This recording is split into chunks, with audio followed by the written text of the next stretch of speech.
How's it going? I'm Dave and my channel is all about helping you create awesome sounds on your guitar in the R&B and neo-soul genres, as well as other modern guitar styles. So if that sounds like your kind of thing, make sure you hit that subscribe button and you click the notification bell so that you're notified every single time I release a new video. Now in today's video, I'm going to be talking about all the essential music theory knowledge you need to know as a guitarist in the neo-soul and R&B genres, and even other genres like math rock and prog. All this stuff is going to be really helpful for all of those genres. Now it's a really fundamental lesson. If you can get everything in this lesson completely down and internalized and completely memorized, then you're going to be miles ahead of the average guitarist. So we're going to be covering fretboard memory, we're going to be talking about intervals, scales, chords, different types of voicings, and arpeggios. Now if you're interested, I've created a PDF. It's 22 pages long. It's got a lot of content in there that accompanies this video and has even more content than what I'm going to be covering in this video. All you've got to do is head down to the description, become a patron for as little as $2 a month, and you have access to that PDF. Okay, so let's get started. First of all, we're going to talk about fretboard memory. Hopefully by now you know all 12 notes of the musical alphabet. If you don't know all 12 notes, then I suggest not watching this video and watching my absolute beginner music theory guide, which you can check up there. So hopefully you know all 12 notes, and if you do, now we've got to learn where they are on the fretboard. Now this is super important, as it's really important to know what note you're playing on the fretboard, or it's really important if you need to know where a certain note is to be able to identify it really quickly. It also makes it easier to locate bar chords, for example, C major, boom, F sharp, boom, A, boom, just because I know where the notes are on the fretboard. Another really important benefit of learning the fretboard is that you can create chords from scratch. So if I know in a C chord, the notes are C, E, and G, then I know a C is here, I know an E is here, and I know a G is here, so I can play them all together. But also, instead of this G, I know there's a G here, so I could also play a C chord like this. Okay, that's what having that fretboard knowledge does for your playing, okay? So let's take a look at how to learn the fretboard, okay? So first of all, I'd want you to memorize the E and the A strings. There's no real easy way of doing this. You've just got to memorize it, okay? Now, I want you to prioritize the E and the A strings because that's where the root notes of most of your chords are going to be played. So learning those is pretty much just an essential thing that you need to know. Then from there, once you've learned the E and A strings, then you can learn the rest of the strings. And I've got an exercise to help you memorize this, okay? So what we're gonna do is we're gonna use the circle of fifths and we're gonna work our way around the circle of fifths. So let's take the first note, C, and what we're gonna do is find the note C on every single string. Now, the only rule is that we're not allowed to go past the 11th fret. We can play a note on the 11th fret, but we can't go past the 11th fret because at the 12th fret, that's where everything kind of resets and restarts, okay? So we're gonna limit ourselves to the 11th fret. So if we take the note C, then let's try and find C on every single string. So C is here, C is here, C is here, C is here, C is here, and C is here, okay? Now obviously it's gonna take you a little bit longer if you're just starting out doing this to work out where all the notes are, but time yourself each time and see how long it takes you to get around the entire circle of fifths. So after we've done C, we can go around clockwise to G, and we can find all the G's on the fretboard like that. And then obviously you would do D, and so on, A, E, B, F sharp, and so on. Definitely do that. Time yourself each time. Try and get quicker each time. If you can get this under 2 minutes, then I'd consider that really good. Now, after you've memorized the fretboard, the next thing that you need to really get down and internalized is intervals. Now, hopefully you know what intervals are, but if you don't, I will explain quickly. An interval is just the distance between two notes, and we have different names for different intervals. If you can understand intervals, then you'll have a much better time understanding chords and scales, how they work, how they're constructed, and how to build certain chords. Let's run through the intervals really quickly. I'm going to run the intervals up to an octave. So let's take the note F at the first fret of the low E string. Now if we move up one fret, we get a minor second or a flat second. Minor, flat, interchangeable. So if you hear me say both, they mean the same thing. Then the next interval is distance of 2 frets, which is a major second. Then we've got a flat third, then a major third, okay? So that's 3 frets, then 4 frets. And then we've got 5 frets, which is a perfect fourth. Fret 1 to fret 7, which would be, 6 frets, I think, now. That's a sharp fourth. Then if we got another fret, that's a perfect fifth. Then another fret, we've got a flat sixth, major sixth, flat seventh, major seventh, And then we've got octave, where we play F to F. Now, these intervals obviously appear in different parts of the fretboard, so a major seventh could be here, but it also could be here, and it could also be here. So it's important to learn the locations of these different intervals. Once you've learned all the intervals and where they are located on the fretboard, then if someone was to kind of tell you, oh, this scale, let's say a Lydian scale, is constructed of a root note, a major second, major third, sharp fourth, perfect fifth, major sixth and major seventh, you should know just from the fact that you know where all the intervals are, how to play the scale. Root, major second, major third, sharp fourth, fifth, sixth, seventh, and an octave, okay? And then if someone told you, maybe if you were playing a major 7 chord, and someone said, add a sharp 11 to that chord, you know, oh, I know a sharp 11 appears here, so I could add that to the chord. There we go. Okay, so knowing these intervals is really, really, really important, and knowing the locations is massively, massively important. If you want to communicate with other musicians, if you just want to learn other scales, really, really important. The next thing we want to learn is scales. There's tons and tons of scales to learn. The first one you should absolutely learn is the major pentatonic scale, and all 5 shapes of the major pentatonic scale. Let's use the C major pentatonic scale. I'm going to show you all 5 shapes of the C major pentatonic scale to get you started. Then I'm going to suggest some scales for you to learn after the pentatonic scale. Okay, so C major pentatonic scale, shape 1. Okay, so we're playing 8-10, 7-10, 7-10, 7-9, 8-10, and 8-10. I am going to run through these scales quite quickly because of time, basically. I don't want this video to run forever. Now we're going to move on to shape number 2, which starts at fret 10. So each shape starts on the second note of the previous shape. Okay, so we're starting at fret 10 here, and we're playing 10-12, 10-12, 10-12, 9-12, 10-13, and 10-12. And also be sure to pay attention to my finger positioning and copy that as well, as I'm using the most efficient way to play these scales, okay? So let's move on to shape number 3. So we're going to start on the 12th fret, and we're going to play 12-15, 12-15, 12-14, 12-14, 13-15, and 12-15, okay? Then we're going to move on to shape number 4, which could start at the 15th fret, but we're going to start it down at the 3rd fret, which is an octave lower. Okay, so 3-5, 3-5, 2-5, 2-5, 3-5, 3-5. Okay, and the final shape is starting at the 5th fret, and we're playing 5-8, 5-7, 5-7, 5-7, 5-8, 5-8. Now you might be familiar with that shape as the minor pentatonic scale, and this is indeed the A minor pentatonic scale. So the C major pentatonic scale, the A minor pentatonic scale are actually the same scale, but just with different starting points, okay? So the major pentatonic scale obviously starts at C, and the minor pentatonic scale starts at A. Now, after you've learned the 5 shapes of the pentatonic scale, and you can play them in all 12 keys, again, use the circle of fifths, run through all 5 shapes, in C, then G, then D, then A, then E, then B, then F sharp, then D flat, then E flat, A flat, B flat, F. Make sure you run through all 12 keys, and then you can move on to new scales. So I'd suggest learning the modes of the major scale. So you've got the major scale, of course, you've got Dorian, Phrygian, Lydian, Mixolydian, Aeolian, and Locrian. They're really, really useful to learn, and I'd specifically suggest maybe the Dorian and Lydian scales first, as they're really, really they've really got that neo-soul, modern kind of vibe. So definitely learn those. Then you'd want to move on to modes of the melodic minor scale and the harmonic minor scale as well. Some ones I'd prioritize are the altered dominant scale. So the altered dominant scale is a great scale for playing over altered dominant chords. Now, an altered dominant chord is basically a dominant 7th chord. So root, 3rd, 5th, flat 7th.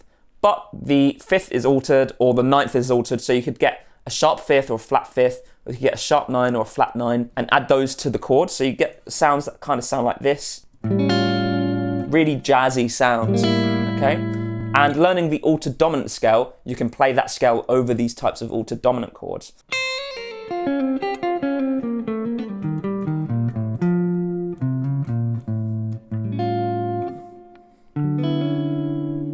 Okay, really, really cool sound with the altered dominant scale. I'd also learn the Lydian dominant scales. You can play that over altered dominant chords as well. Also, some scales that are not modes would be the half whole diminished scale and the whole tone scale. They can really, really come in handy as well. So learn all of those scales, and that will really, really be a great, great foundation for you. Now let's move on to chords. Chords is probably going to be the biggest section of this video here. Now there's different types of chords, different types of chord voicings that you should learn. I'm going to run over the ones that I think are really, really important for you to learn. So first of all, your caged chords. If you don't know the caged system, let's briefly explain it. Now what we're going to do is, if you know the C, A, G, E, and D chords, then you're basically sorted, okay? So what we're going to do is we'll take a C chord, okay? And basically what we do is we play them in the same shape as the open chords, okay? So this is a very quick explanation. Check out my video on the cage system if you want a deeper kind of understanding, or if you don't quite understand what I'm saying here, okay? So we're going to use a C shape, of course, okay? Then what we can do is we can play a C chord, but we can play it with an A shape. Imagine that our finger is our index finger is a capo at the 3rd fret, and then we're going to play an A chord, okay? So we've got an A shape, but we're playing a C chord, okay? Then you've got the G shape. So we're actually playing a C chord here, but it's in the shape of a G, okay? And then we've also got an E shape chord, which is probably a bar chord that you're used to seeing a lot. Still a C chord though, but just in an E shape. And then also we've got the D shape, play a C chord that way as well. Okay, so there's 5 different ways here.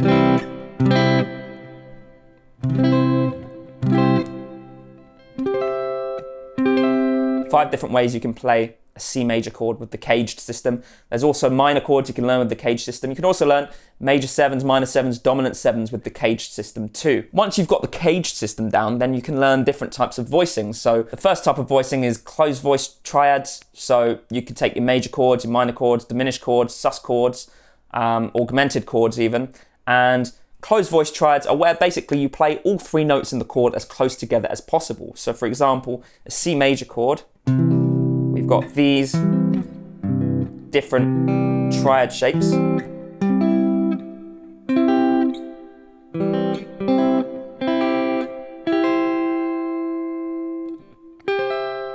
Those notes are all as close together as possible, okay? So different inversions too, so that's with the root in the bass, the 3rd in the bass, and the 5th in the bass. If you can learn all of those triads for your major chords, minor chords, diminished chords, augmented chords, sus2, sus4, that's going to be really, really good. So that's closed voice triads, okay? Now, there are open voice triads as well. Open voice triads are really cool. Sometimes they're known as spread triads as well. So where we take a closed voice triad, and we take the note in the middle, and we raise it an octave to here, and we get this sound. And it creates a really nice open sound. It sounds really, really beautiful. These chords are really, really nice to learn, okay? So let's take a look at some of the voicings.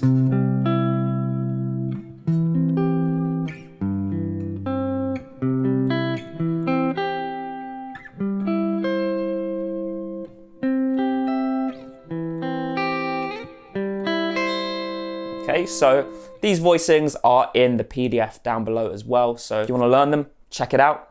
Obviously, in your independent research, you don't need to download the book. You can go and find stuff on the internet about open voice triads. I've even done a video on open voice triads that you can check out. Okay, so most of the stuff I'm talking about in this video, I have actually made videos on. Do definitely check them out. I'll link some in the description so you can do some further study. So we've got open voice triads there. So if you can learn those as well for your major, minor, augmented, diminished, sus2, sus4, then that'll be amazing. It'll give you so much freedom on the fretboard for your chord progressions. So then we can move on to 7th chords or other 4-note chords, okay? So there are different types of voicings. The drop voicings are the ones I'd suggest learning. You've got drop 2 voicings and drop 3 voicings, which I'd suggest learning. So a drop voicing is basically this. So if we take a drop 2 voicing, for example, what we're gonna do is we're gonna drop the 2nd highest note down an octave. And the same thing with a drop 3 voicing, we're gonna drop the 3rd highest note down an octave. So with drop 2 voicings, we get these sort of sounds. And this is with the C major 7.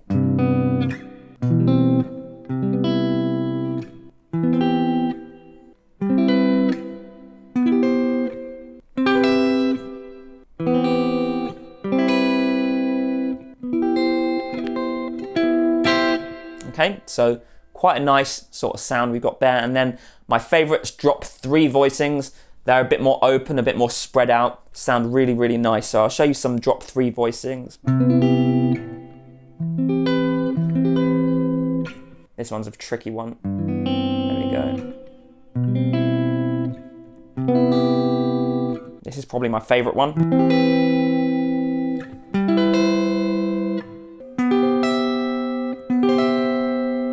So those are some drop 3 voicings. Again, I've done a video on drop 3, drop 2, drop 2 and 3, drop 2 and 4 voicings. Definitely check those out. And also if you want the chord shapes, they're in the PDF down below. So those are all the different types of chord voicings that I think you should prioritize and learn. And then once you've learned those, you can move on to some arpeggios. So arpeggios are basically all the notes in a chord, but played one at a time, basically. These are really, really useful for creating cool melody lines and interesting sounds in your solos. So the different types of arpeggios that I suggest that you would learn are the major 7, minor 7, dominant 7, major 9, minor 9, and dominant 9 arpeggios. So there are 4 different major 7 arpeggios you can learn, starting on each note in the major 7 chord, the root, the 3rd, the 5th, and the 7th. So we've got the one on the root, the one on the 3rd, the one on the 5th,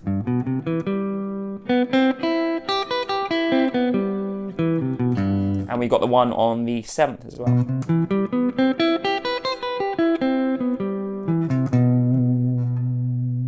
So if you can learn those for the major 7, minor 7, and dominant 7 chords, that's going to give you a lot of freedom. And then also learning the major 9, minor 9, and dominant 9 arpeggios. The major 9s sound like this.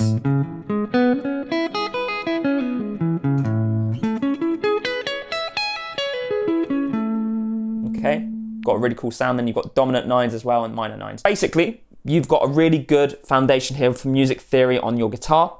You've learned your fretboard memory, you've learned your intervals, you've learned different scales, you've learned different chords and different types of voicings, and you've learned arpeggios, so you could put them all together now. Let's take a basic chord progression, and I'm completely improvising here now, so this is completely on the spot. Let's take a C major 7 to an F major 7, okay? So we've got C major 7, and then we've got F major 7. Okay, so I'm currently using drop 3 voicings,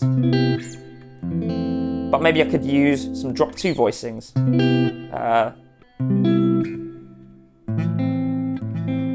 That sounds quite cool. Maybe some more drop 3 voicings. That sounds cool. Or maybe even... that sounds really cool as well. Or maybe I could just play C to F with some open voice triads. I don't know, let's see. We've got C, and then we've got F, which would be... and then mix them together.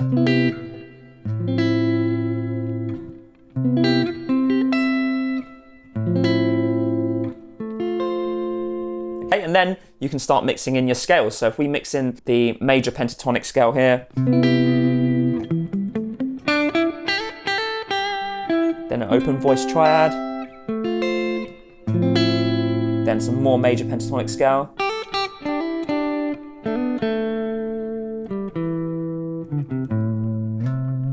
and then maybe we could add in an altered dominant chord.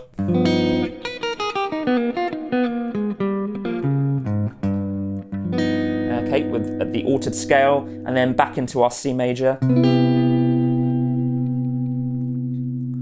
And you can see how learning all these things just gives you a lot of freedom. I'm just completely improvising, but I know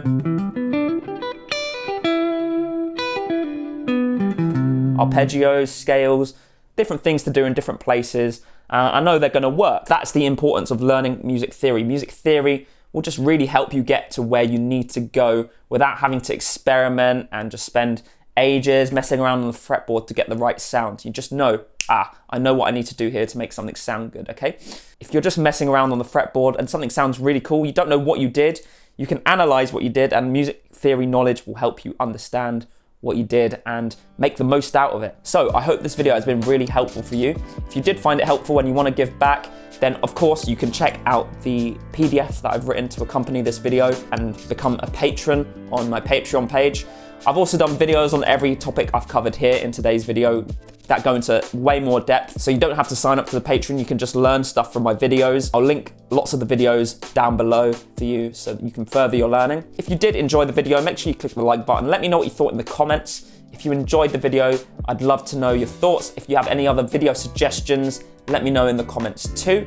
And if you haven't done so already, subscribe to the channel, as there are going to be plenty more videos coming. If you want to take your chord progressions to the next level, I've written a book called Chord Charisma, and I'm giving away the first 2 chapters for free. In those first 2 chapters, I'm going to show you how to write a basic chord progression, but then I'm going to tell you how to build that chord progression into something that sounds a bit more interesting with the use of 7ths, 9ths, 11ths, 13ths, all sorts of wacky chords. So this is going to be a great addition to what you've learned in today's lesson, and I'd highly suggest checking it out. It's completely free, the first 2 chapters linked down below. That is all for today, and I'll see you in the next video. Have a good day.